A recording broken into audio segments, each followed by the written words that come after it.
¿Qué pasaría si te dijera que la historia de Noé y el arca no es como la imaginas, y que los gigantes que se suponía que murieron en el diluvio, en realidad sobrevivieron? Esta pregunta es más que un simple planteamiento, es el inicio de un viaje hacia uno de los misterios más profundos y mejor guardados de la historia. Nos han contado una y otra vez la misma historia, la tierra corrompida, el juicio divino, y un gran diluvio que lo borra todo, excepto a Noé, su familia y un arca llena de animales.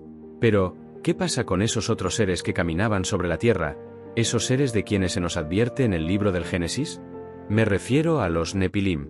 En las mentes de la mayoría, su historia termina justo ahí, sumergida bajo las aguas. Pero, ¿y si te dijera que esa es solo la versión oficial, la que es más fácil de aceptar? Detrás de esa narrativa existe una realidad que muy pocos conocen, una red de pistas y textos antiguos que sugieren algo completamente diferente. Imagina por un momento un mundo donde la línea entre lo humano y lo divino se había desdibujado. Un mundo donde seres de proporciones inimaginables, conocidos como los Nepilim, dominaban la tierra. En el Génesis, se les describe como los valientes que desde la antigüedad fueron varones de renombre. Eran gigantes, hijos de una unión prohibida entre los hijos de Dios y las hijas de los hombres. Su existencia no era un mito aislado, sino una verdad tan tangible que corrompió todo lo que tocaban. Pero la historia no acaba con el diluvio. Lo que estamos a punto de descubrir es que su extinción pudo ser un espejismo, un truco de magia cósmico, porque, si bien las aguas cubrieron la tierra, ¿pudieron haber escapado de ellas? Y si lo hicieron, ¿a dónde fueron? Susurros en antiguos pergaminos, leyendas de gigantes que reaparecen siglos después, e incluso avistamientos en la era moderna, sugieren que su historia no se cerró con una inundación. Aquí no vamos a contarte solo la historia. Vamos a descifrarla, a armar el rompecabezas de su supervivencia.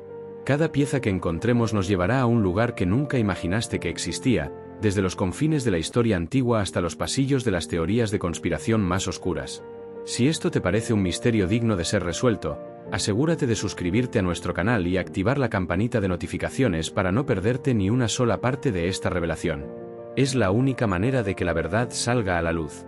Para entender por qué los Nepilim se convirtieron en un problema que requería una inundación a escala global, tenemos que retroceder a sus orígenes. Y no estamos hablando de una mitología cualquiera, estamos hablando de la historia de los inicios de la humanidad según los textos más antiguos del mundo. Imagina el mundo prediluviano. Un mundo donde, a diferencia de hoy, el cielo y la tierra no estaban tan separados. Los relatos nos llevan a un punto de inflexión descrito en el Génesis, capítulo 6, verso 4. Un pasaje tan breve como enigmático. Nos dice que los hijos de Dios vieron que las hijas de los hombres eran hermosas y tomaron como esposas a todas las que quisieron. De esa unión, nacieron los Nepilim. Ahora, la gran pregunta, ¿quiénes eran estos hijos de Dios? Aquí es donde la narrativa se bifurca. La interpretación más aceptada por muchos teólogos los identifica como seres angelicales o caídos, que abandonaron su posición para interactuar con la humanidad. No eran simples mortales, y su unión con las mujeres humanas fue un acto de profunda transgresión. Una profanación de la creación, la fusión de dos reinos que nunca debieron mezclarse. Piensa en ello como una interferencia genética, un cruce entre lo divino y lo terrenal que dio como resultado una descendencia poderosa y antinatural. Y la Biblia nos lo deja claro, estos fueron los valientes que desde la antigüedad fueron varones de renombre. La palabra hebrea, Nepilim, en sí misma es fascinante. Proviene de Nafal, que significa caer. Los caídos. No es un apodo, es una descripción de su linaje y su naturaleza. Eran los descendientes de aquellos que cayeron del cielo, una raza nacida del caos y la desobediencia. Su mera existencia no era el problema. El problema era el impacto que tuvieron en el mundo. La narración continúa diciendo que la maldad del hombre se había multiplicado en la tierra. El mundo se corrompió rápidamente. Estos gigantes no solo eran grandes físicamente, su influencia era monumental. Se nos presenta la idea de que su presencia trajo consigo una violencia y una corrupción que era completamente ajena a la naturaleza humana original. No eran líderes benignos, eran tiranos, depredadores que subyugaban a la humanidad y pervertían la moralidad. Su poder y su naturaleza híbrida los hacía imparables. Era una plaga que se extendía. Y la única solución, según el relato, era una purga total. El diluvio no fue una respuesta a un problema menor. Fue una respuesta a una amenaza existencial, a una corrupción tan profunda que amenazaba con destruir la esencia misma de la humanidad. El exterminio de los Nepilim era un objetivo primordial de esa gran purificación. Pero la pregunta que sigue latiendo bajo la superficie es: ¿lo fue? ¿El diluvio realmente acabó con ellos? O, como dicen algunos, ¿pudieron haber encontrado una manera de subsistir? ¿Y si te dijera que la respuesta podría estar escondida en un texto apócrifo tan antiguo como el propio Génesis? Hemos tocado de forma superficial a los hijos de Dios. Pero para entender la verdadera magnitud de la amenaza que representaban, necesitamos sumergirnos en la identidad de estas entidades. No estamos hablando de ángeles caídos en el sentido de demonios comunes, sino de seres celestiales, guardianes de un orden superior que traicionaron su propósito. Imagina la escena. Los cielos no solo observaban a la humanidad, sino que la vigilaban de cerca. Estos hijos de Dios, a menudo identificados como una clase de ángeles llamados los vigilantes en textos como el libro de Enoc, tenían una tarea específica. Eran los custodios de la creación, los encargados de mantener la pureza de los reinos. Pero, al igual que Lucifer antes que ellos, sucumbieron a la tentación. ¿Cuál era esa tentación? El texto del Génesis es claro: vieron que las hijas de los hombres eran hermosas. Es una simple frase, pero esconde una caída monumental. No fue un acto de maldad pura, sino de deseo carnal y envidia. Ellos, seres inmortales, anhelaban la experiencia humana, la sensualidad, el contacto físico. Y en su arrogancia, decidieron tomar lo que querían, ignorando las barreras divinas. El libro de Enoc, un texto antiguo pero excluido del canon bíblico, profundiza en este relato. Nos cuenta que 200 vigilantes, liderados por un ser llamado Semiaza, descendieron al monte Hermón y juraron un pacto de mutua lealtad para cometer este acto prohibido. Su pecado fue doble.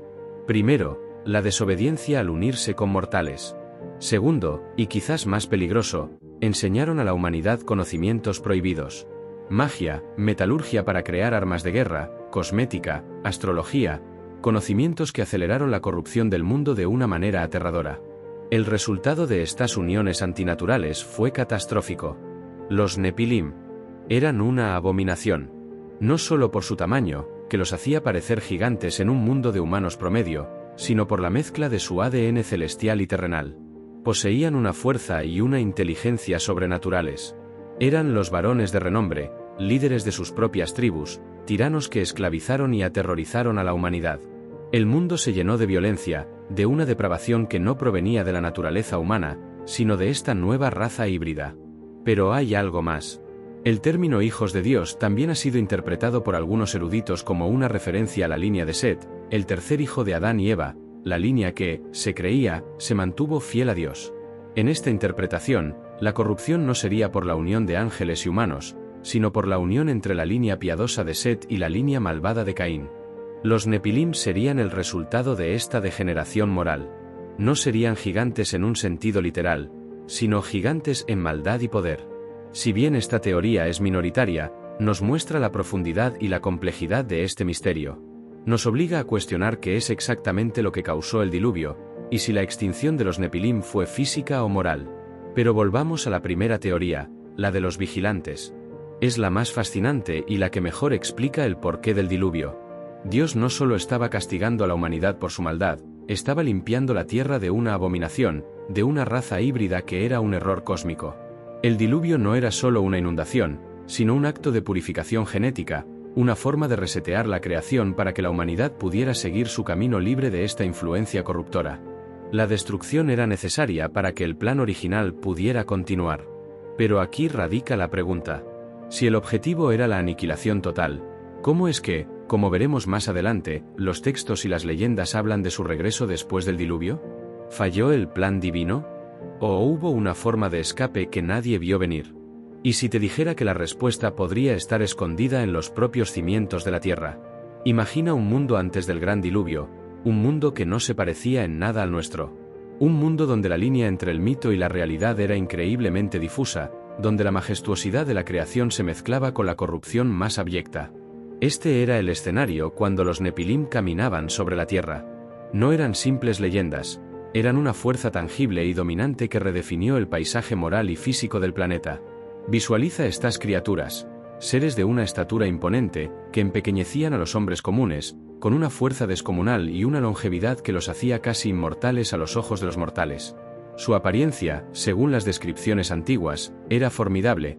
Algunos textos incluso sugieren rasgos que rozaban lo monstruoso, un reflejo de su origen impío. Estos gigantes no solo existían, gobernaban. No de una manera benigna, como reyes justos, sino como tiranos crueles. El libro de Enoc y otras tradiciones apócrifas detallan su insaciable apetito.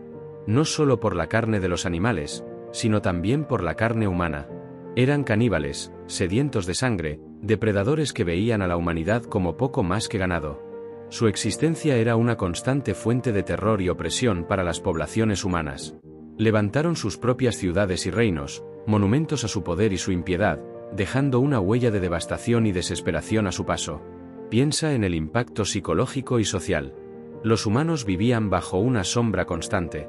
La ley y el orden, si es que alguna vez existieron de forma pura, se desmoronaron bajo la bota de estos colosos. La violencia se volvió endémica, no solo por las acciones de los Nepilim, sino porque la humanidad misma empezó a imitar su crueldad. La Biblia dice que la maldad del hombre se había multiplicado en la tierra, y que todo designio de los pensamientos de su corazón era de continuo solamente el mal.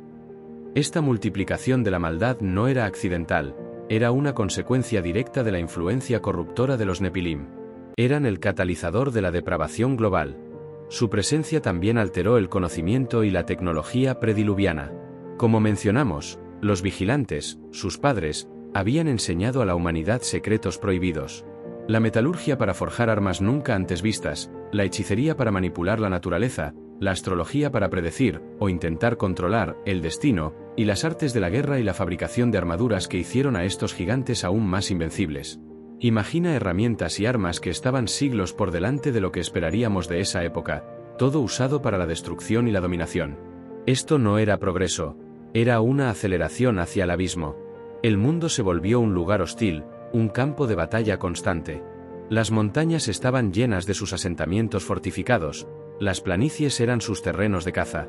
El cielo mismo, en cierto modo, estaba manchado por su existencia, ya que la conexión con lo divino se había pervertido. Los sacrificios humanos, las orgías y la idolatría se volvieron prácticas comunes, todo bajo la influencia de estos seres híbridos. No era solo la gente la que se corrompía, era la tierra misma, los animales, el aire. Una mancha que se extendía sin control. Esta era la realidad que condujo al diluvio. No fue un castigo arbitrario, sino una respuesta necesaria a una situación insostenible.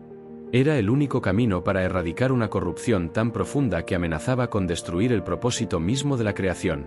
La existencia de los Nepilim era una anomalía, un cáncer en el orden divino que debía ser extirpado. Pero la gran pregunta sigue siendo, ¿fue extirpado por completo? ¿O, como un virus resiliente, encontró una forma de mutar y persistir, esperando el momento adecuado para resurgir de las profundidades de la historia? La idea de que estos seres simplemente desaparecieron bajo las aguas del diluvio es reconfortante, pero quizás demasiado simple. ¿Y si te dijera que su desaparición fue, de hecho, el comienzo de una historia aún más compleja, una que nos lleva a rincones inesperados del mundo y del tiempo? Llegamos a un punto crucial de nuestra historia, el momento en que la balanza se inclinó de forma definitiva. La existencia de los Nepilim y la maldad que su presencia había desatado no podían ser ignoradas por más tiempo. El gran diluvio, lejos de ser un castigo caprichoso, fue una medida de emergencia, un acto de justicia cósmica para resetear la Tierra y salvar a la humanidad de una completa autodestrucción. Los textos antiguos nos lo dicen de manera inequívoca. El Señor vio que la maldad de los hombres en la tierra era mucha, y que todo designio de los pensamientos de su corazón era de continuo solamente el mal. Esta no es una descripción de una sociedad con problemas, es un diagnóstico de una enfermedad terminal que había infectado a toda la civilización. El diluvio fue el primer gran juicio de la humanidad. El objetivo principal no era solo castigar, sino purgar. La tierra se había vuelto insostenible para la vida tal como fue concebida. La corrupción moral y genética se había extendido tan rápido que ya no había vuelta atrás. Y los Nepilim, con su naturaleza híbrida y su brutalidad, eran la manifestación física de este cáncer. Eran la razón principal por la que se necesitaba una limpieza total. La violencia y el caos eran la norma, no la excepción. La gente vivía con miedo, en un estado de constante opresión, bajo la sombra de estos gigantes. Pero aquí es donde la historia toma un giro interesante. Dios le revela a Noé su plan, un diluvio que arrasaría con toda vida. Pero la palabra hebrea utilizada para describir el diluvio, Mabul, no significa simplemente una inundación. Implica un desastre cósmico de proporciones épicas, un evento que resetea la creación misma. No era solo agua lloviendo, eran las fuentes del gran abismo que se rompieron y las compuertas del cielo se abrieron. Es una descripción que sugiere algo más que una simple catástrofe natural. Sugiere un colapso del orden establecido, una reversión a un estado de caos primordial para poder restaurar la pureza. En este contexto, la construcción del arca no era solo un plan de escape, sino un plan de preservación. Noé, su familia, y los animales que subieron con él eran el código fuente, el ADN de la vida en la tierra que se preservaría para el nuevo mundo.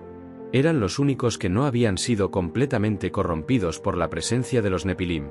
Y el diluvio fue el firewall, el proceso de formateo del sistema para eliminar el virus Nepilim y su influencia. El diluvio no fue un evento local. Los registros de inundaciones masivas se encuentran en casi todas las culturas antiguas del mundo, desde Sumeria hasta China y las Américas.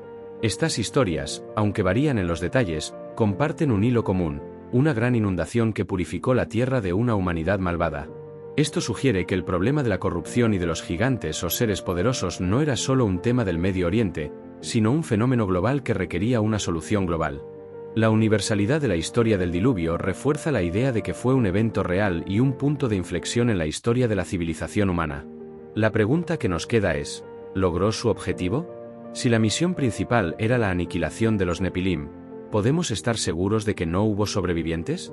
Es la pregunta que nadie se atreve a hacer, porque la respuesta, si existiera, reescribiría no solo la historia antigua, sino también la moderna. Y si te dijera que las leyendas de gigantes en civilizaciones posteriores, en lugares tan remotos como las Américas, no son simples coincidencias, sino piezas de un rompecabezas mucho más grande. ¿Cómo pudieron esos gigantes reaparecer después de una aniquilación tan completa? En medio del caos y la corrupción, una figura se destaca como el faro de la esperanza, Noé. Su historia no es solo la de un hombre que construye un barco, sino la de una fe inquebrantable en un mundo que se había perdido. Imagina el escarnio y la burla que debe haber enfrentado. En una sociedad dominada por la maldad de los Nepilim y la depravación humana, un hombre y su familia pasaban años construyendo una estructura monumental, una caja de madera de dimensiones colosales, sin siquiera una gota de lluvia a la vista. Este no era un acto de simple obediencia, era un acto de desafío al orden establecido, un rechazo absoluto al estilo de vida de la época. Las dimensiones del arca son alucinantes: 300 codos de largo, 50 de ancho y 30 de alto. Traducido a metros modernos, estamos hablando de aproximadamente 140 metros de largo por 23 de ancho y 14 de alto. Para ponerlo en perspectiva, el arca era más larga que un campo de fútbol y más alta que un edificio de 4 pisos. Y todo construido a mano. Noé y sus hijos fueron los únicos en hacerlo, sin la ayuda de tecnología moderna, sin grúas, sin excavadoras. Su labor era una predicación silenciosa, un recordatorio físico y constante de un juicio venidero que todos ignoraban. Pero la construcción no era el punto principal. El verdadero milagro fue la congregación de los animales. El texto nos dice que Dios trajo a los animales a Noé, en parejas, y en el caso de los animales limpios, en grupos de 7. Esto no fue un esfuerzo de caza o recolección. Fue un acto sobrenatural, una manifestación de que la creación misma se estaba preparando para el renacimiento. En medio de un mundo devorado por la anarquía, la obediencia de la naturaleza a su creador era un contraste asombroso. Animales de todas las especies, grandes y pequeños, depredadores y presas, entraron pacíficamente en el arca, como si supieran instintivamente que su única esperanza de supervivencia era ese refugio flotante. Ahora, aquí viene una pregunta que rara vez se hace: ¿por qué los animales? ¿Por qué se salvaron de un juicio que era principalmente por la maldad humana y Nepilim? La respuesta está en la idea de la restauración. La corrupción de la tierra no solo había afectado a los humanos, sino que había impactado a toda la creación. La violencia y la depravación de los Nepilim se habían extendido a los animales. Pero al salvarlos en el arca, se estaba preservando la pureza de la vida, la posibilidad de un nuevo comienzo donde la armonía pudiera ser restaurada. El arca no era solo un refugio para los humanos, sino una especie de zoológico genético, una cápsula del tiempo para la biodiversidad. Y aquí es donde la historia de Noé se conecta de manera crucial con nuestro tema. El arca era impenetrable. El diluvio, con sus compuertas del cielo abriéndose, era una purificación total. La idea es que nada podía sobrevivir fuera del arca. Y esto nos lleva de vuelta a nuestra pregunta original. Si el diluvio fue tan completo, si todo ser que había sobre la faz de la tierra fue destruido, ¿cómo pudieron los Nepilim haber sobrevivido? ¿Acaso encontraron su propio arca? ¿O su naturaleza híbrida les dio una ventaja que la ciencia moderna no puede explicar? La historia de Noé es la pieza central que hace que la reaparición de los gigantes sea un misterio aún más desconcertante. Después de 150 días de caos acuoso, el arca finalmente se posó sobre las cimas de los montes de Ararat. Noé y su familia, los únicos supervivientes de una civilización entera, emergieron a un mundo nuevo, un lienzo en blanco purificado por el juicio divino. Imagina la escena: el olor a tierra mojada, el silencio absoluto, roto solo por el trino de los pájaros que salían en busca de un nuevo hogar. Era un mundo virgen, una segunda oportunidad para la humanidad, libre de la corrupción y la violencia que habían reinado antes. La primera acción de Noé fue construir un altar y ofrecer un sacrificio de gratitud. Un acto simbólico que marcó el inicio de un nuevo pacto entre el cielo y la tierra. Y como símbolo de esa promesa, Dios colocó un arco iris en las nubes. No era solo un fenómeno óptico bonito, era un recordatorio físico y cósmico de que nunca más la tierra sería destruida por un diluvio. Este pacto, esta alianza, era la prueba de que el plan de purificación había sido exitoso y que la corrupción Nepilim había sido completamente erradicada. La humanidad podría ahora comenzar de nuevo, sin la sombra de los gigantes o la influencia de los vigilantes. El árbol genealógico de la raza humana se redujo a la familia de Noé, lo que garantizaba que no había ADN corrupto que pudiera resurgir. Sin embargo, aquí es donde la historia se vuelve realmente intrigante. La narrativa del diluvio nos da una sensación de cierre y de final feliz. El mal fue castigado, la tierra fue restaurada y la promesa fue sellada. Pero, ¿y si te dijera que el problema no se resolvió tan fácilmente como parece? La Biblia nos presenta la historia de una forma lineal, pero otras fuentes y leyendas sugieren que la purificación no fue tan completa como se pensaba. Y sí, por ejemplo, el ADN de los Nepilim era tan poderoso que pudo haber sobrevivido de alguna manera, tal vez en las aguas, en el aire o incluso en el suelo. Es una idea perturbadora, pero necesaria para conectar los puntos que nos llevan a la reaparición de los gigantes. Considera esto: el libro de Enoc, que ya hemos mencionado, narra que las almas de los Nepilim se convirtieron en demonios después de su muerte física, seres espirituales que continúan corrompiendo a la humanidad. Esto sugiere que aunque sus cuerpos fueron destruidos, su influencia malévola no lo fue. Pero, ¿y si algo más sobrevivió? ¿Y si una pequeña semilla de esa raza, un remanente, logró encontrar una forma de escapar de la aniquilación total? La promesa del arco iris es para la destrucción por agua, pero no para otros métodos de destrucción. Este es un detalle crucial. La historia nos cuenta que el diluvio purificó el mundo, pero ¿qué pasa si el mal que intentó erradicar era más astuto y resistente de lo que se creía? La humanidad postdiluviana empezó de nuevo, pero con un recuerdo y una herencia de esa corrupción. Noé y sus hijos, que vivieron la realidad prediluviana, conocían el mal que habían dejado atrás. Pero sus descendientes solo lo conocerían por la historia, lo que los hacía vulnerables a una reaparición de las fuerzas que se suponía que estaban extintas. El mundo renació, pero quizás no de forma completamente pura. Las semillas del mal Nepilim pudieron haber quedado enterradas en algún lugar, esperando el momento adecuado para brotar de nuevo. Y si te dijera que la próxima vez que los gigantes reaparecieron, lo hicieron de una forma que la humanidad nunca esperó, en un lugar donde nadie los buscaba. Tras el diluvio, la historia bíblica entra en un periodo de calma aparente. La tierra es repoblada por la familia de Noé, y de sus 3 hijos, Sem, Cam y Jafet, surgen las naciones del mundo. La humanidad, con un nuevo comienzo, se extiende por el planeta. La narración se centra en la Torre de Babel, la dispersión de los pueblos y la genealogía que conduce a Abraham. Pero en el corazón de esta nueva era, hay un silencio ensordecedor. Un silencio que esconde una de las preguntas más grandes que nos atrevemos a hacer: ¿dónde están los Nepilim? La historia oficial nos dice que desaparecieron por completo, que el diluvio fue una limpieza total, y que el nuevo mundo estaba completamente libre de su influencia. Pero el silencio puede ser una respuesta en sí misma. ¿O es una negación? Es como si los historiadores y los escribas quisieran pasar por alto el tema. La narrativa del diluvio es tan dramática y definitiva que invita a la conclusión de que no quedó nada de la corrupción anterior. La idea de que los gigantes de la antigüedad, esos seres poderosos y aterradores, pudieran haber sobrevivido, es una idea tan incómoda que se ha suprimido, enterrado bajo milenios de fe y ortodoxia. Pero si escuchas con atención, si lees entre líneas, ese silencio no es tan completo. Es una pausa nerviosa antes de la reaparición. Es la calma antes de la tormenta. Piensa en ello. ¿Cómo es posible que después de una aniquilación tan total, las leyendas de gigantes y seres de gran estatura resurjan en culturas que nunca tuvieron contacto directo con la historia de Noé? ¿Cómo es que los textos apócrifos y las tradiciones orales de los pueblos nativos de América, por ejemplo, hablan de una raza de gigantes que existía mucho antes de la llegada de los europeos? No es una simple coincidencia. Es la señal de que la historia del diluvio, tal como la conocemos, es solo una parte del rompecabezas. El silencio no es solo un vacío, es una pista. Pensemos en las posibilidades. ¿Pudieron los Nepilim, o al menos su ADN corrupto, sobrevivir al diluvio de alguna manera? Quizás no en el arca, pero en algún otro lugar. ¿Qué pasa con los túneles subterráneos, las cuevas profundas o las ciudades submarinas? ¿Es posible que la naturaleza híbrida de estos seres les diera la capacidad de hibernar o de escapar a reinos que no fueron tocados por el diluvio? O, como sugiere el libro de Enoch, se convirtieron en seres espirituales y sin cuerpo, esperando el momento de reencarnar en el mundo físico para continuar su obra? El silencio de la historia oficial sobre los Nepilim después del diluvio no es un vacío. Es un abismo lleno de misterios y de preguntas sin respuesta. Y es ese abismo el que vamos a explorar ahora mismo.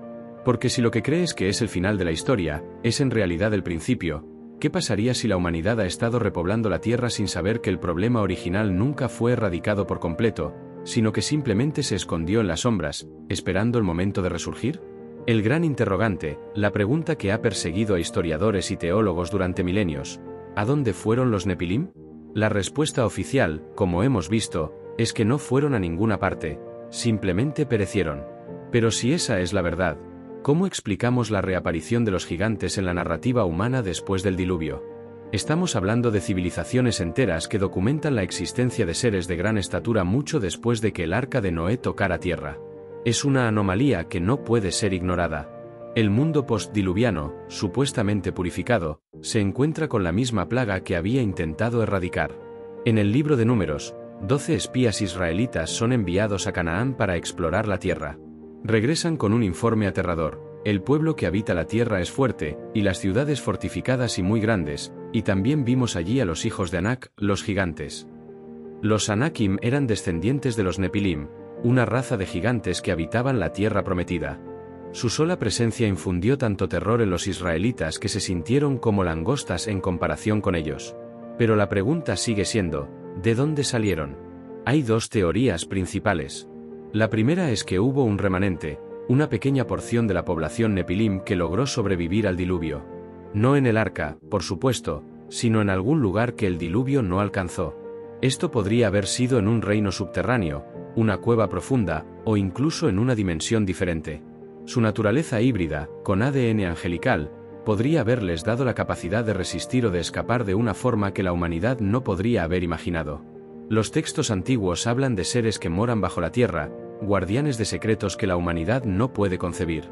Y si los Nepilim se convirtieron en esos seres, hibernando durante siglos, esperando el momento adecuado para resurgir.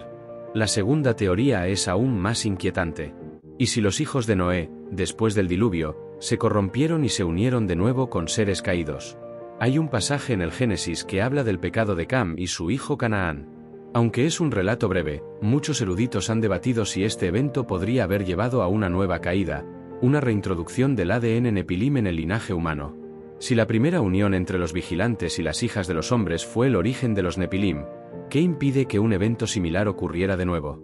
Esto explicaría la reaparición de los gigantes no como una supervivencia, sino como un renacimiento. Pero, ¿qué pasa si ambas teorías son incorrectas? ¿Qué pasa si la respuesta es aún más compleja? ¿Qué pasa si los Nepilim no sobrevivieron físicamente, sino espiritualmente, como sugieren los textos apócrifos? ¿Y si sus almas, o sus espíritus, son inmortales y buscan un cuerpo en el que reencarnar para continuar su obra?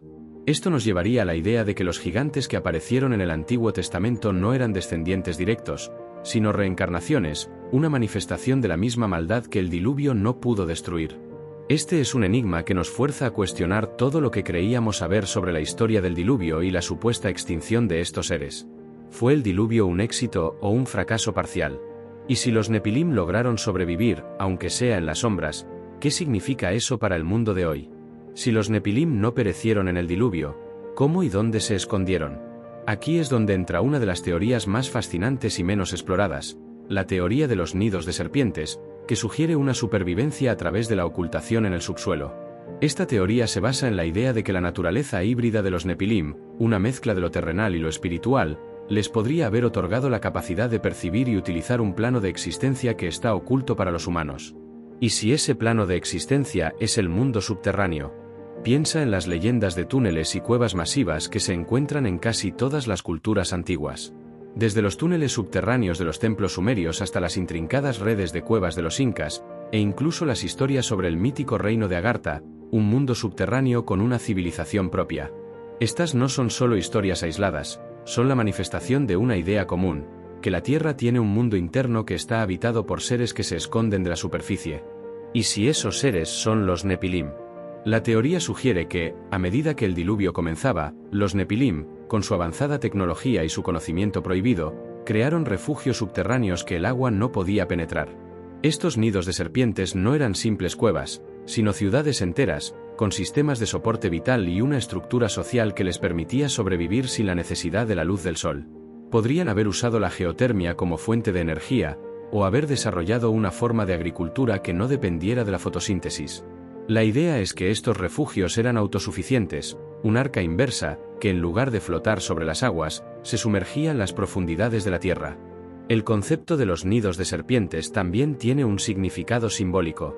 La serpiente en la Biblia está asociada con el engaño y el mal, y la idea de que los descendientes de una raza caída se escondan bajo tierra es una metáfora poderosa de su naturaleza oculta y su malicia. No querían ser vistos, ni querían que el mundo supiera que habían sobrevivido. La reaparición de los gigantes en el mundo postdiluviano no sería un milagro, sino un acto deliberado. Salieron de sus escondites en el momento en que sintieron que la humanidad se había debilitado lo suficiente para ser subyugada nuevamente. Esta teoría tiene un poder especial para conectar con las teorías de conspiración modernas sobre una sociedad de la sombra que vive bajo tierra y controla el mundo desde las profundidades. La idea de que los Nepilim podrían haber mutado y evolucionado en un grupo de élite, que vive en secreto y manipula los eventos globales para sus propios fines, es inquietante y, sin embargo, encaja perfectamente en la narrativa. ¿Y si las leyendas de los túneles subterráneos que conectan el Vaticano con otros lugares secretos no son simplemente historias, sino mapas de la red de refugios que los Nepilim han estado usando durante milenios? La teoría de los nidos de serpientes nos obliga a cuestionar la idea de que el diluvio fue el final de la historia. Nos presenta la posibilidad de que la historia de los Nepilim no se detuvo, sino que se volvió invisible, y que la única forma de descubrir la verdad es cavar más profundo de lo que nadie se ha atrevido a hacer. Para encontrar las respuestas a nuestra pregunta sobre la supervivencia de los Nepilim, tenemos que ir a una de las fuentes más controvertidas y a menudo ignoradas de la antigüedad, el libro de Enoc.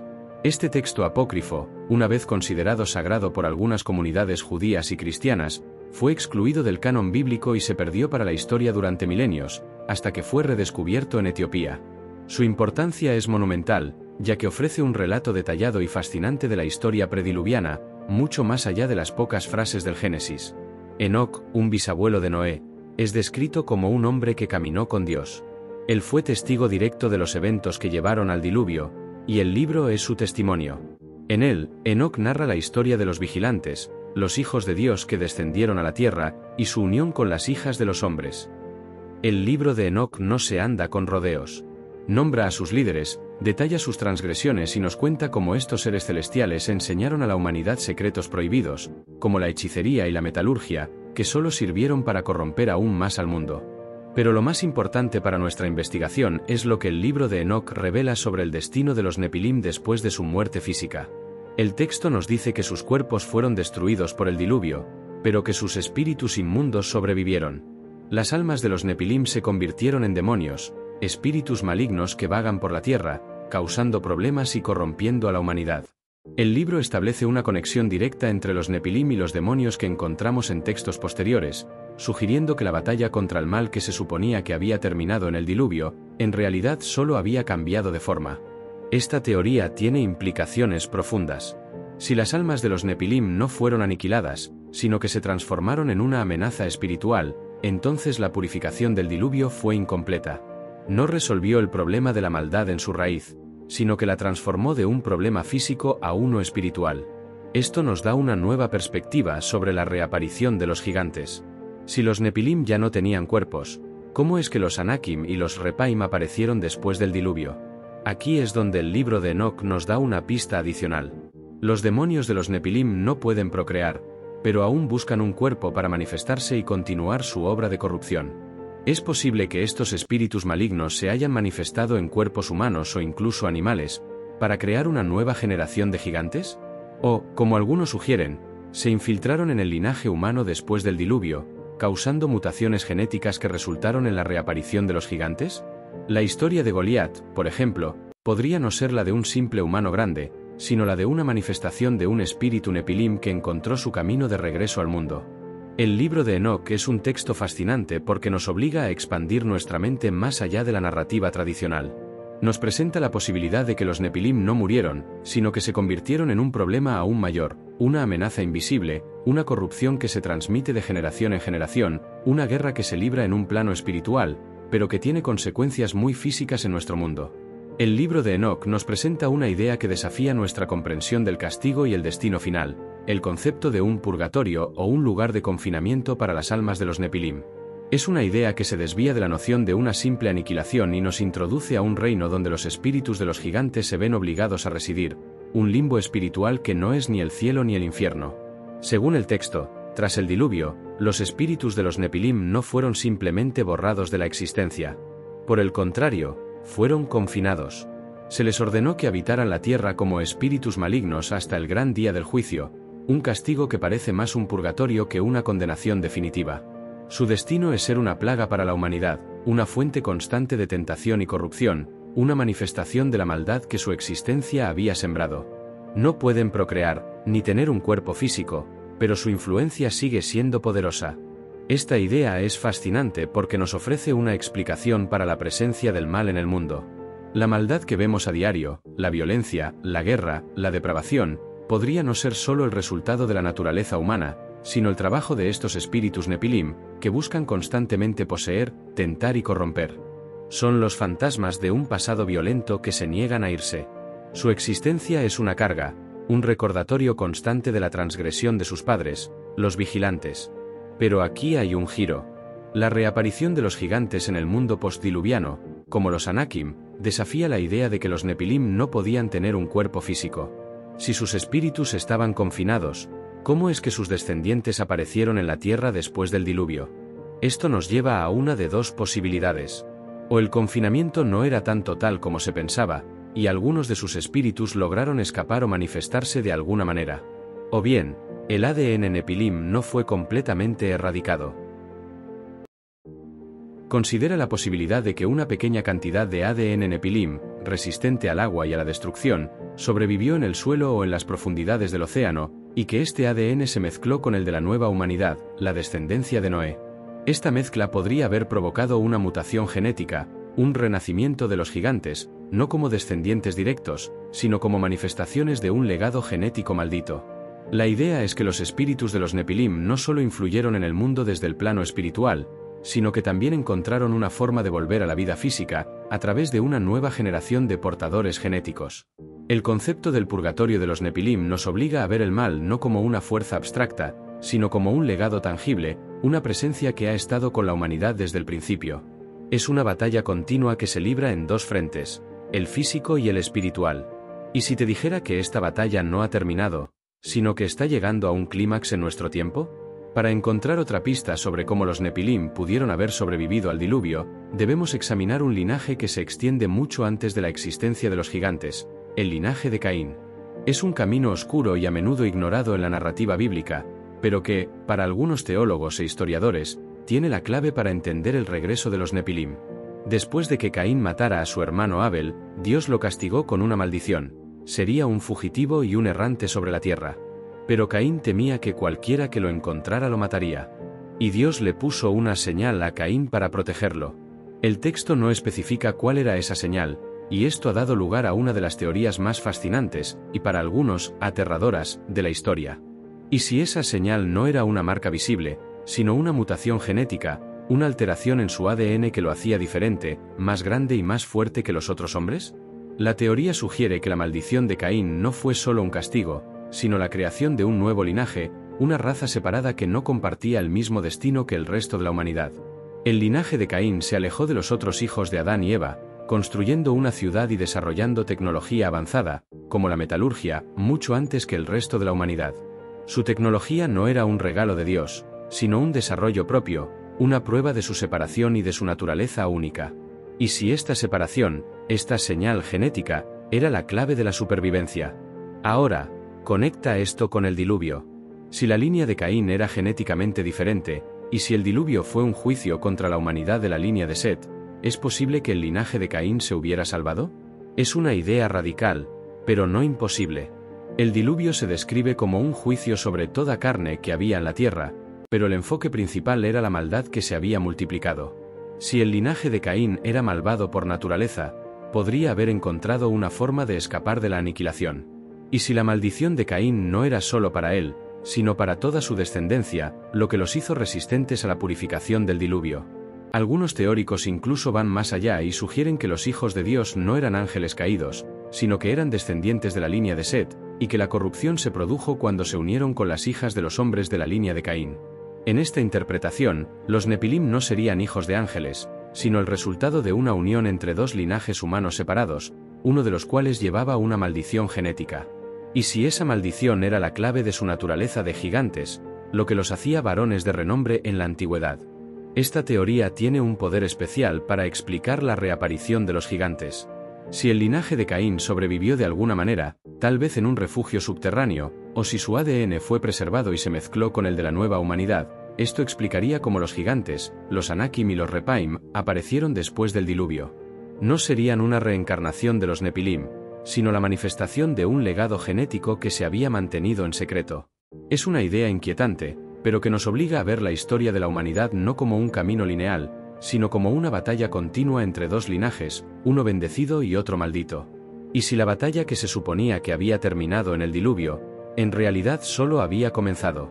El silencio de la historia postdiluviana se rompe de golpe con una reaparición que lo cambia todo. Después de que la humanidad se ha dispersado y establecido nuevas civilizaciones, los gigantes vuelven a aparecer en los textos bíblicos. El libro de Números es la prueba más contundente de este regreso. Moisés envía a 12 espías a la tierra de Canaán, la tierra prometida a Israel. La misión era simple: evaluar el terreno y el poder de los habitantes. Pero lo que encontraron los dejó en estado de shock. 10 de los 12 espías regresaron con un informe aterrador, y vimos allí a los gigantes, los hijos de Anak, raza de los gigantes, y éramos nosotros, a nuestro parecer, como langostas, y así les parecíamos a ellos. La palabra hebrea para los hijos de Anak es Anakim, una de las tribus de gigantes que habitaba en la región. Su sola existencia refuta la idea de una aniquilación total en el diluvio. No eran simples humanos altos, eran una raza de guerreros de proporciones inmensas, una fuerza tan intimidante que 10 de los 12 espías se acobardaron y se negaron a entrar en la tierra. Su tamaño y su fuerza eran un recuerdo vivo de los Nepilim que habían aterrorizado al mundo prediluviano. Pero, ¿cómo llegaron allí? La reaparición de los Anakim da lugar a varias teorías. La más directa es que eran descendientes de una pequeña rama de los Nepilim que sobrevivió al diluvio. Esta teoría, aunque no está respaldada por la narrativa bíblica principal, es la única que explica su existencia de una manera sencilla. Pero si sobrevivieron, ¿dónde y cómo lo hicieron? Aquí es donde nuestra teoría de los nidos de serpientes y los refugios subterráneos entra en juego. Los Anakim podrían haber surgido de un lugar oculto, esperando a que la nueva humanidad repoblara la tierra antes de resurgir.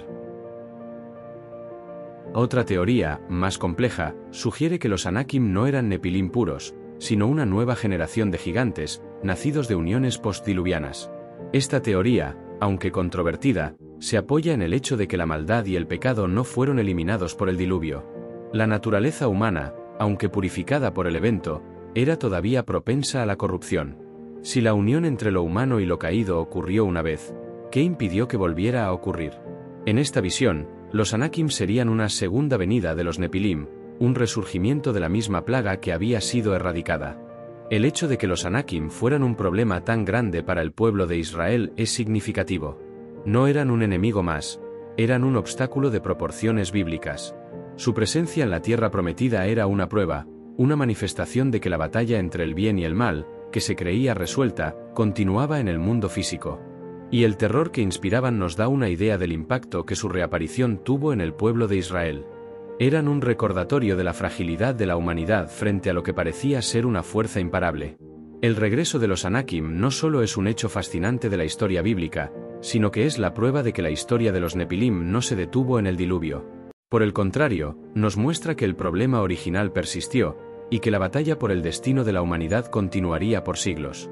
La historia de los Anakim no es solo una nota al pie en el Antiguo Testamento, es un tema recurrente y una preocupación principal para el pueblo de Israel. Su presencia en la tierra de Canaán, conocida como Tierra Santa, no era una coincidencia.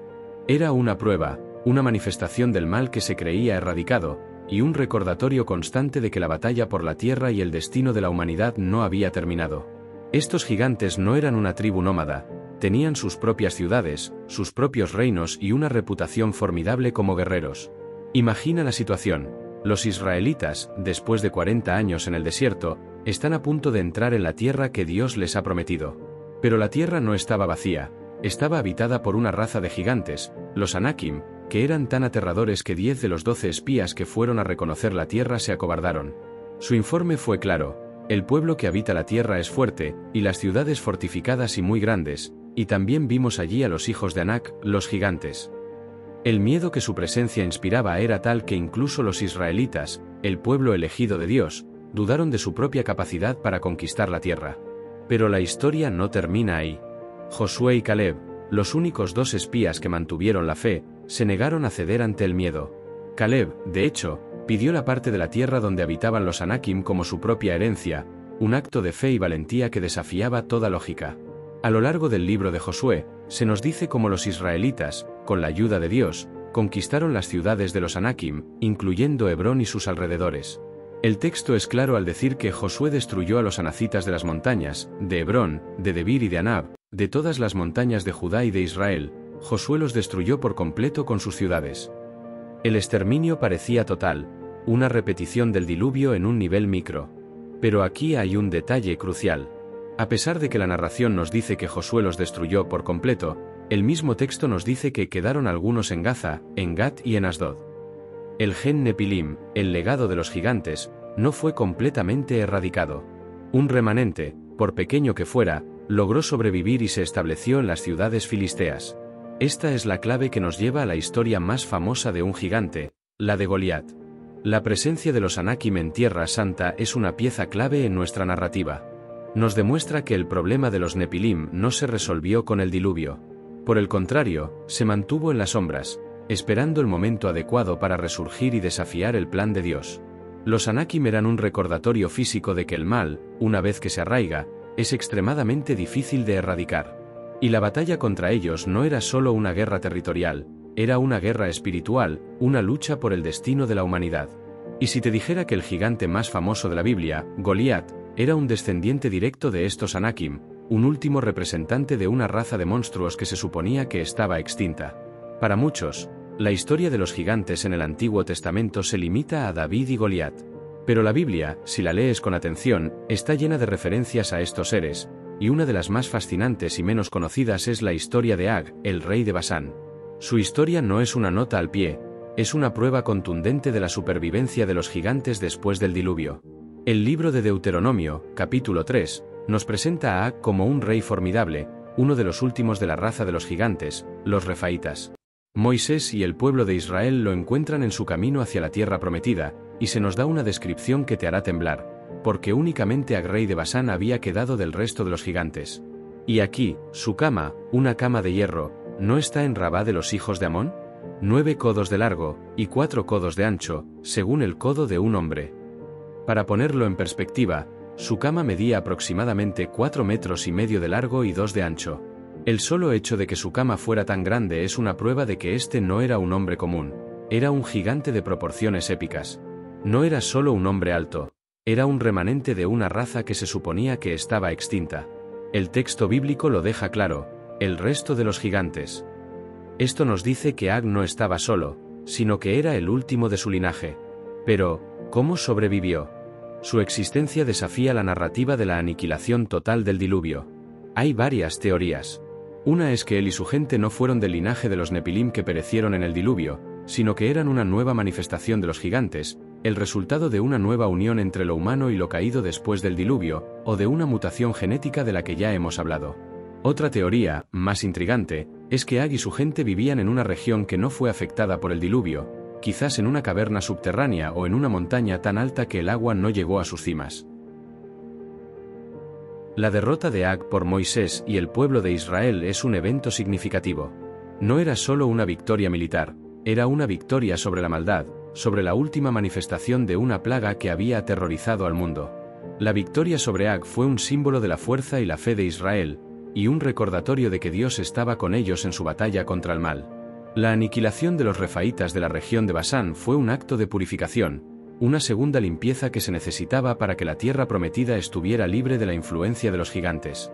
Pero el hecho de que su cama se haya preservado y su historia haya sido escrita en la Biblia nos dice que su existencia fue importante. Su historia no es un simple relato, es una advertencia. Es un recordatorio de que el mal, en todas sus formas, es persistente y que la batalla por el destino de la humanidad no ha terminado.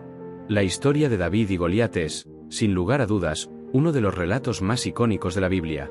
Pero para nuestra investigación, no es solo un relato de valentía y fe, es una pieza crucial que conecta el pasado de los Nepilim con el mundo en el que vivimos. La mayoría de la gente ve a Goliat como un simple hombre alto, pero un examen más detenido de los textos bíblicos revela algo mucho más inquietante. Goliat no era solo grande, era un representante de una raza que se suponía que estaba extinta. En el primer libro de Samuel, se nos describe a Goliat como un filisteo de la ciudad de Gat, un lugar donde, como recordamos, la Biblia nos dice que quedaron algunos anakim. Su estatura es asombrosa, 6 codos y un palmo, que se traduce a una altura de aproximadamente 2 metros con 98 centímetros. Pero su tamaño no es lo único que nos hace pensar que no era un simple humano. Su equipo de guerra era de proporciones gigantescas, una cota de malla de más de 57 kilogramos y la cabeza de su lanza de 6 kilogramos. Estas no son las armas de un hombre, por muy grande que sea. Son las armas de un gigante. Pero la conexión más fuerte con los Nepilim no está en su tamaño, sino en su linaje. El libro de Crónicas nos dice que el propio Goliat, junto con otros gigantes que fueron asesinados por los hombres de David, eran descendientes de la raza de los gigantes en Gat. Esto nos confirma que Goliat no era un caso aislado, era parte de una línea de sangre que se había mantenido en secreto, en las ciudades filisteas, después de la supuesta aniquilación de los Anakim por Josué. Ahora, aquí es donde la historia toma un giro fascinante. ¿Por qué Goliat se presenta como el campeón de los filisteos? Su desafío a Israel no era solo una prueba de fuerza militar, era un duelo de linajes.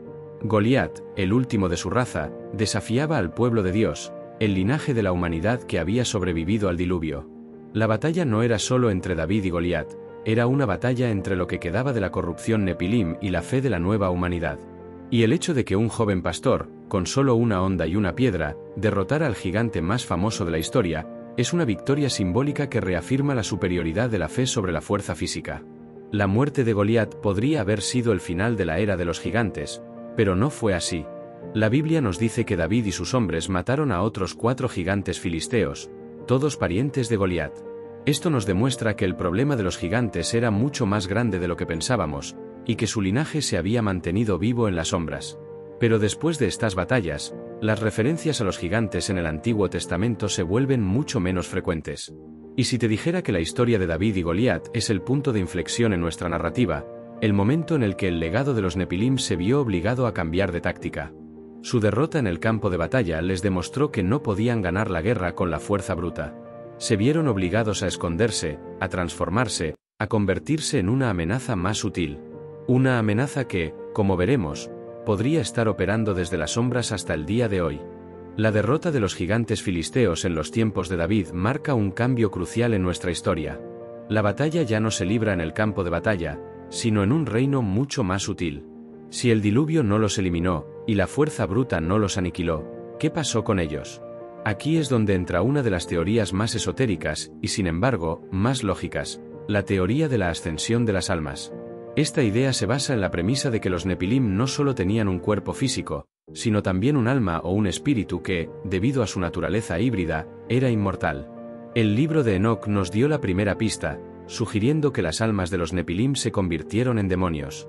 Pero si ese es el caso, ¿qué le impide a un espíritu maligno ascender a un plano de existencia superior, donde puede influir en la humanidad desde las sombras? La teoría de la ascensión de las almas propone que, al morir, los espíritus de los Nepilim no se quedaron en el purgatorio terrenal, sino que lograron ascender a un plano espiritual más alto, un reino de la sombra que coexiste con el nuestro.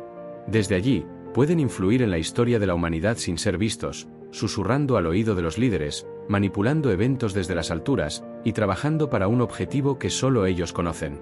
Esta idea tiene una conexión profunda con la creencia en sociedades secretas y élites ocultas que controlan el mundo desde las sombras. Y si los Illuminati, los francmasones o cualquier otra sociedad secreta no son solo un grupo de humanos poderosos, sino una organización que ha sido influenciada o incluso controlada por estos espíritus Nepilim a lo largo de la historia. La idea de una élite oculta que busca el poder y el control global es un tema recurrente en las teorías de conspiración, y esta teoría nos da una explicación de su origen. La ascensión de las almas también puede explicar por qué los gigantes dejaron de ser un problema físico. Su derrota a manos de David y sus hombres les demostró que la fuerza bruta no era suficiente para subyugar a la humanidad. Por lo tanto, tuvieron que cambiar de estrategia. En lugar de ser tiranos visibles, se convirtieron en manipuladores invisibles, controlando el mundo a través de la influencia espiritual y el control mental. Su batalla ya no se libra con espadas y lanzas, sino con ideas y pensamientos. Esta teoría es inquietante porque nos obliga a cuestionar la naturaleza misma del bien y el mal. Nos presenta la posibilidad de que la corrupción Nepilim no fue erradicada, sino que se transformó en una amenaza más sofisticada, una que se esconde a plena vista. Y si te dijera que la reaparición de los gigantes en la era moderna, en la forma de Pie Grande o el Yeti, no es una coincidencia, sino una manifestación física de estos espíritus que buscan un nuevo cuerpo para volver al mundo. Si las almas de los Nepilim ascendieron a un plano espiritual, ¿cómo podrían manifestarse de nuevo en el mundo físico? La respuesta a esta pregunta está en una de las ideas más profundas y controvertidas de la historia: la reencarnación. Esta teoría nos lleva a un lugar donde la historia, la mitología y la ciencia ficción se encuentran, y nos ofrece una explicación de por qué los gigantes de la antigüedad no son solo un recuerdo del pasado, sino una posibilidad para el futuro. La reencarnación, la creencia de que un alma puede volver a la vida en un nuevo cuerpo, no es un concepto exclusivo de las religiones orientales. También tiene raíces en el gnosticismo, una corriente de pensamiento antiguo que creía que el alma era una chispa divina atrapada en un cuerpo físico y que tenía que pasar por varios ciclos de nacimiento y muerte para liberarse. ¿Y si este concepto no se aplica solo a las almas humanas, sino también a las de los Nepilim? La teoría de la reencarnación de los gigantes propone que las almas de los Nepilim, incapaces de procrear o de tener un cuerpo físico propio, buscan constantemente un huésped humano para manifestarse. Estos espíritus malignos, como los llama el libro de Enoc, no solo influyen en el comportamiento humano, sino que también buscan un cuerpo adecuado para su reaparición. Y si ese cuerpo no es solo un cuerpo cualquiera, sino uno que tiene una predisposición genética, un gen Nepilim que se ha mantenido latente a lo largo de los milenios. Piensa en los textos apócrifos que nos hablan de cómo las almas de los Nepilim se convirtieron en demonios. Ahora, piensa en los relatos de posesión demoníaca en el Nuevo Testamento. No son simples ataques de enfermedad mental, son una manifestación de un espíritu que busca un cuerpo. ¿Y si la posesión demoníaca es, de hecho, un intento de los espíritus Nepilim de reencarnar en el mundo físico? Su objetivo no es solo causar estragos, sino encontrar un huésped que tenga una predisposición genética, un linaje de la línea de Caín o un remanente del ADN Nepilim, para que puedan volver a tener un cuerpo físico y manifestar su poder en el mundo. Esta teoría también podría explicar por qué la reaparición de los gigantes es tan esporádica. No se trata de una raza que ha sobrevivido, sino de una manifestación de espíritus que se da solo cuando las condiciones son adecuadas. La reaparición de los Anakim o de Goliat no sería una simple coincidencia, sino una manifestación de una reencarnación exitosa, un experimento de los espíritus Nepilim que se había logrado. Y la derrota de estos gigantes por los israelitas no sería solo una victoria militar, sino una victoria sobre una manifestación de una fuerza espiritual que buscaba el control del mundo. Es una idea inquietante, pero que nos obliga a ver la historia no como un conjunto de eventos aislados, sino como un patrón cíclico. La batalla contra el mal no terminó en el diluvio, ni con la derrota de Goliat. Continúa hasta el día de hoy, con los espíritus de los Nepilim buscando un nuevo cuerpo, una nueva oportunidad para manifestar su poder en el mundo. La reaparición de los gigantes en el mundo antiguo nos lleva a una pregunta inquietante: ¿qué pasó con ellos después de las batallas de David? La historia oficial de la Biblia se vuelve silenciosa sobre los gigantes, pero las leyendas y los relatos de la Edad Media no lo hacen. Este es un periodo oscuro y fascinante, donde la línea entre la realidad y la fantasía se desvanece, y donde encontramos indicios de que la batalla contra los Nepilim nunca terminó, sino que simplemente cambió de escenario. La Edad Media fue una época de monstruos, mitos y leyendas. Y en el corazón de muchas de estas historias encontramos a los gigantes. No eran las criaturas míticas que conocemos de los cuentos de hadas, sino seres de gran estatura que a menudo eran vistos como una amenaza para la humanidad. Los relatos de los cronistas de la época, los caballeros que se enfrentaban a monstruos y los exploradores que descubrían tierras lejanas, a menudo incluían la existencia de gigantes. Y si estos relatos no eran solo un producto de la imaginación, sino un reflejo de una realidad oculta.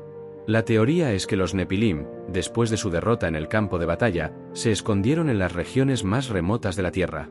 Se retiraron a los bosques profundos, las montañas inaccesibles y los rincones olvidados del mundo.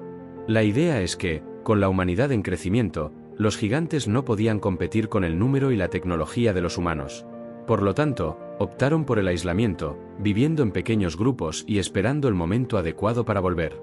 Las leyendas de hombres salvajes o hombres de las montañas que se encuentran en el folclore de muchas culturas europeas podrían ser una manifestación de la existencia de estos gigantes. Estos seres no eran solo grandes, sino que a menudo se les describía como poseedores de una fuerza y una brutalidad inhumanas, un recuerdo de su linaje Nepilim. Y si las historias de los caballeros que se enfrentaban a dragones y ogros no eran solo una metáfora, sino una batalla contra los últimos remanentes de una raza antigua. La Edad Media fue también una época de gran fe, y el cristianismo jugó un papel crucial en la narrativa. La batalla contra los gigantes no era solo una lucha por la supervivencia, era una guerra espiritual entre el bien y el mal. Los gigantes eran vistos como una manifestación del mal, una prueba de la corrupción que había en el mundo. Y los héroes que los derrotaban no eran solo guerreros, sino que eran vistos como campeones de la fe, que defendían a la humanidad del legado de los Nepilim. La presencia de los Nepilim en la Edad Media nos obliga a ver la historia de la humanidad no como un camino lineal, sino como una batalla continua. La derrota de Goliat no fue el final de la guerra, sino el comienzo de un nuevo capítulo. La guerra se movió de los campos de batalla del Medio Oriente a los bosques y montañas de Europa. Y los gigantes, que una vez gobernaron la tierra, se convirtieron en un recuerdo lejano, una sombra en las leyendas que esperaban el momento adecuado para volver a manifestarse. La historia de los gigantes no se limita a las leyendas europeas. Se extiende a lo largo y ancho del globo, y una de las manifestaciones más fascinantes de su existencia se encuentra en las Américas. Las tribus nativas de América del Norte y del Sur tienen un rico folclore que habla de una raza de gigantes que habitó el continente mucho antes de la llegada de los europeos. Y si te dijera que estas leyendas no son solo mitos, sino una prueba de que los Nepilim se extendieron a lo largo y ancho del globo. La teoría es que los Nepilim, después de su derrota en el Medio Oriente, migraron a otras partes del mundo, buscando refugios donde la humanidad no los pudiera alcanzar. Se establecieron en las regiones más remotas de las Américas, las montañas y los bosques profundos, lejos de las civilizaciones humanas. Y si las leyendas de gigantes en el folclore de las tribus nativas no son solo mitos, sino una memoria cultural de una raza que existió y que se vio obligada a huir. Una de las leyendas más fascinantes es la de los patagones, una tribu de gigantes que supuestamente habitó la región de la Patagonia, en el sur de Argentina y Chile. Los primeros exploradores europeos que llegaron a la región, incluyendo a Fernando de Magallanes, reportaron haber visto a hombres de gran estatura, que medían más de 2,5 metros. Los relatos de estos exploradores, aunque a menudo exagerados, no pueden ser ignorados. Eran hombres que habían viajado por el mundo, y la visión de una raza de gigantes en un continente que se creía deshabitado era tan impactante que la historia se mantuvo a lo largo de los siglos. La historia de los patagones tiene una conexión fascinante con el folclore de los Nepilim. Al igual que los gigantes del Antiguo Testamento, los patagones eran descritos como una raza de gran fuerza y estatura, que se había separado del resto de la humanidad. Y si la historia de los patagones no es solo una leyenda local, sino una manifestación de que los Nepilim, o una rama de su linaje, se estableció en las Américas. Las leyendas de los gigantes en las Américas no son solo una curiosidad. Nos ofrecen una nueva perspectiva sobre la historia de los Nepilim. Nos muestran que el problema de los gigantes no se limitó al Medio Oriente, sino que se extendió por todo el mundo. Nos demuestra que el legado de los Nepilim no fue erradicado por el diluvio, sino que se mantuvo en las sombras, en las regiones más remotas de la Tierra, esperando el momento adecuado para resurgir. Y si te dijera que la reaparición de los gigantes en la era moderna, en la forma de pie grande o el Yeti, no es una coincidencia, sino una manifestación de estos seres que se han mantenido en la sombra, esperando el momento adecuado para volver a la luz. Si los Nepilim lograron sobrevivir al diluvio y se escondieron del resto de la humanidad, ¿dónde encontraron refugio? La respuesta más fascinante, para algunos, la más probable, es el mundo subterráneo. La idea de que existen vastos túneles y cavernas bajo la superficie de la Tierra no es solo una idea de la ciencia ficción, sino que es un concepto que se encuentra en las leyendas de casi todas las culturas del mundo. Y si estas leyendas no son solo mitos, sino un reflejo de una realidad oculta. La teoría es que los Nepilim, con su avanzada tecnología y su conocimiento prohibido, crearon una red de túneles y ciudades subterráneas que les permitieron sobrevivir a la catástrofe del diluvio. Estas no eran simples cuevas, sino vastas metrópolis, con sistemas de soporte vital, fuentes de luz y calor, y una estructura social que les permitía prosperar sin la necesidad de la luz del sol. Y si la historia de la Tierra Hueca no es solo un mito, sino una descripción de una realidad que se ha mantenido en secreto durante milenios. Las leyendas de seres subterráneos o hombres de la Tierra que se encuentran en el folclore de las tribus nativas de América del Norte y del Sur, de los monjes budistas en el Tíbet, e incluso en las tradiciones de los aborígenes australianos, podrían ser una manifestación de la existencia de estos Nepilim. Estos seres no solo vivían bajo tierra, sino que a menudo eran vistos como una fuente de conocimiento prohibido, que compartían con los humanos que se atrevían a entrar en su reino.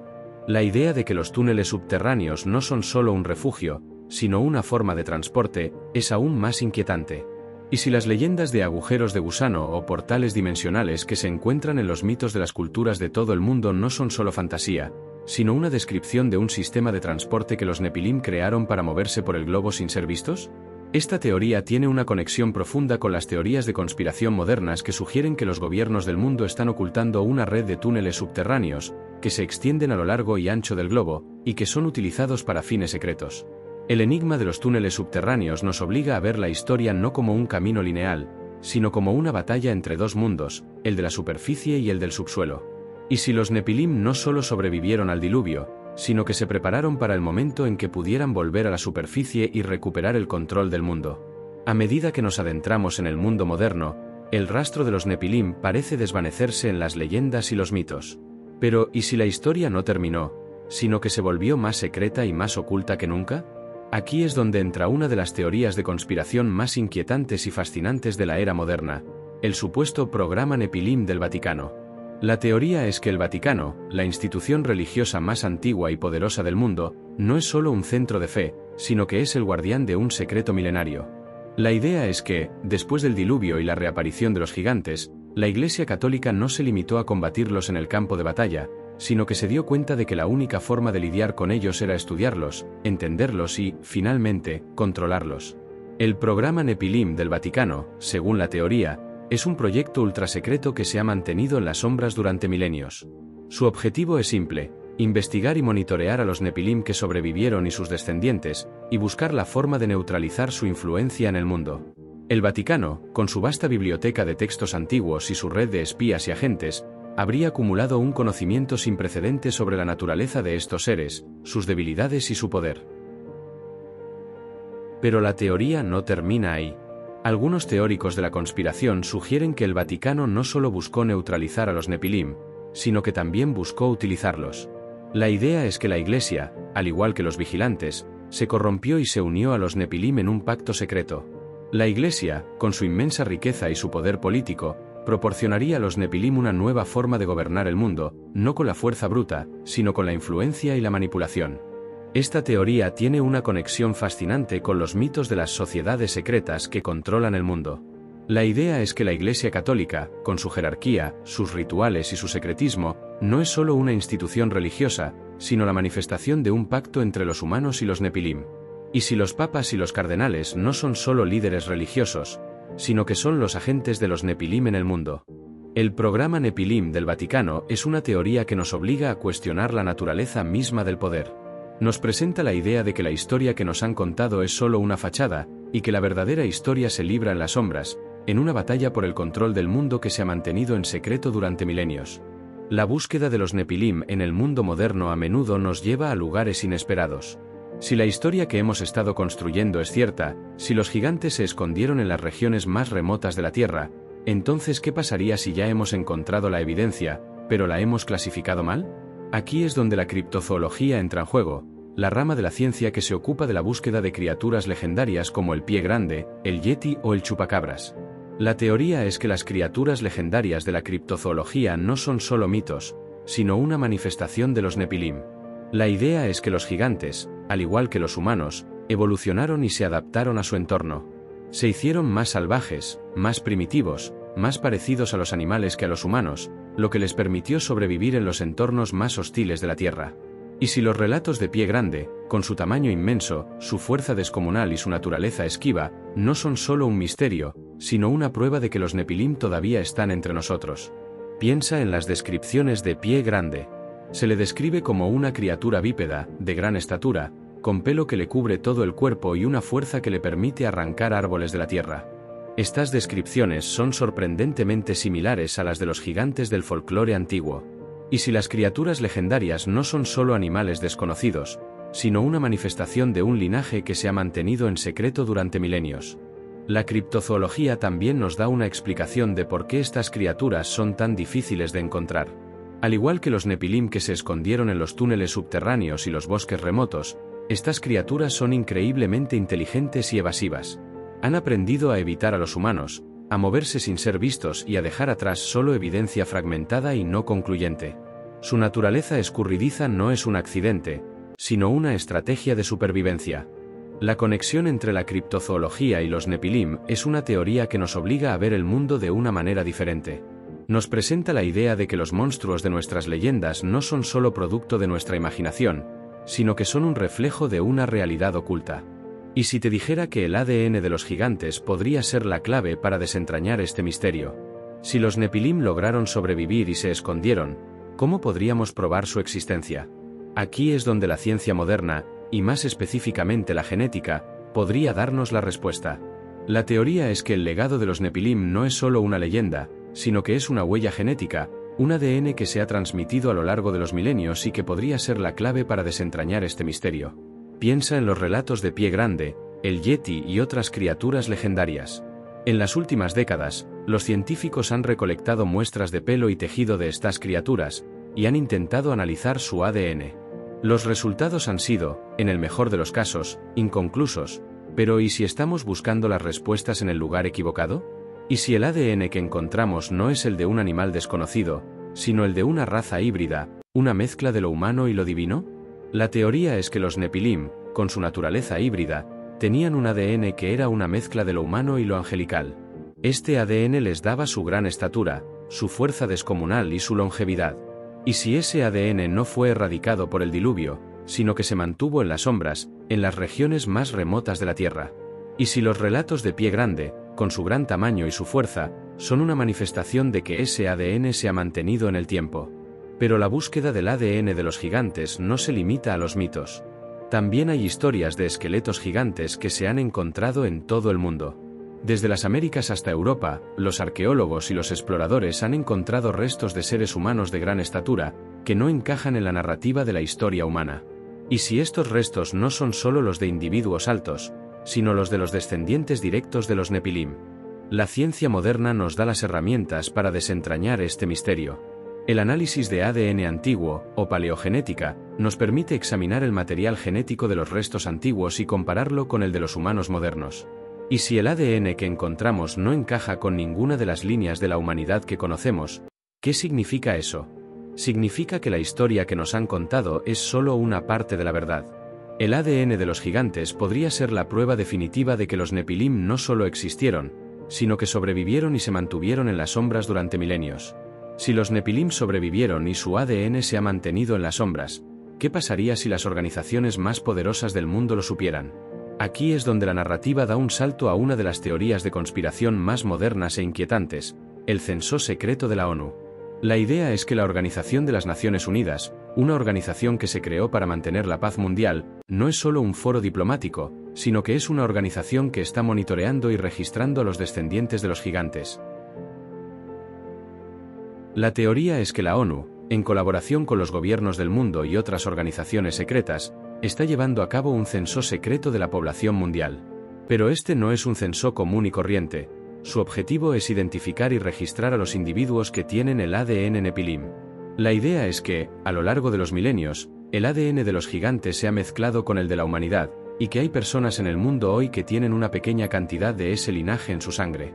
La ONU, según la teoría, estaría utilizando tecnologías de vanguardia para identificar a estos individuos. A través de bases de datos de ADN, registros de nacimiento y otros documentos, estarían creando un registro secreto de los descendientes de los Nepilim. El objetivo de este censo no es solo la identificación, sino también el monitoreo. La ONU estaría vigilando a estos individuos, sus movimientos, sus acciones y sus interacciones, para asegurarse de que no se conviertan en una amenaza para el mundo. Pero la teoría no termina ahí. Algunos teóricos de la conspiración sugieren que la ONU no solo está monitoreando a los descendientes de los Nepilim, sino que también está buscando la forma de utilizarlos. La idea es que las organizaciones más poderosas del mundo están buscando la forma de replicar el ADN de los Nepilim y crear una nueva raza de supersoldados, o de líderes que puedan gobernar el mundo. Esta teoría tiene una conexión fascinante con la ciencia ficción, y nos lleva a un lugar donde la realidad y la fantasía se encuentran. El censo secreto de la ONU es una teoría que nos obliga a cuestionar la naturaleza del poder en el mundo moderno. Nos presenta la idea de que la historia que nos han contado es solo una fachada, y que la verdadera batalla se está librando en un nivel genético. ¿Y si te dijera que el último Nepilim podría ser la clave para desentrañar este misterio? Hemos seguido el rastro de los Nepilim desde los tiempos prediluvianos hasta las teorías de conspiración modernas. Pero, ¿qué pasaría si la historia no terminó con un censo secreto o un complot global? ¿Y si hay un solo ser que encarna todo el legado de los gigantes, un último descendiente que se ha mantenido en las sombras, esperando el momento adecuado para revelar su existencia? La idea del último Nepilim es un concepto que se encuentra en muchas leyendas y mitos. La idea de que un solo ser, el último de su raza, se ha mantenido en las sombras, esperando el momento de la verdad. Este ser no es solo un humano de gran estatura, es un ser de gran poder, con una inteligencia sobrenatural, un ser que tiene el conocimiento de su linaje y el poder de su herencia genética. El último Nepilim no es solo un concepto, es una manifestación de la persistencia del mal. A lo largo de los milenios, la humanidad ha luchado contra los gigantes, los ha derrotado y los ha relegado a los mitos. Pero el último Nepilim es un recordatorio de que la batalla no ha terminado. Es la última pieza del rompecabezas, el eslabón perdido que conecta el pasado de los Nepilim con el mundo moderno. Pero, ¿quién es el último Nepilim?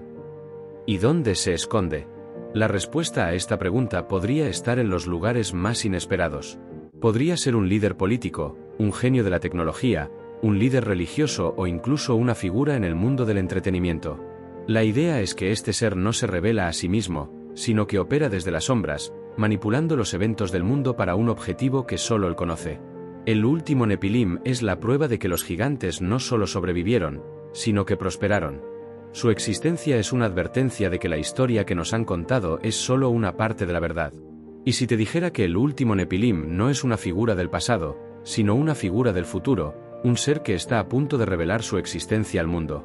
Hemos llegado al final de nuestro viaje.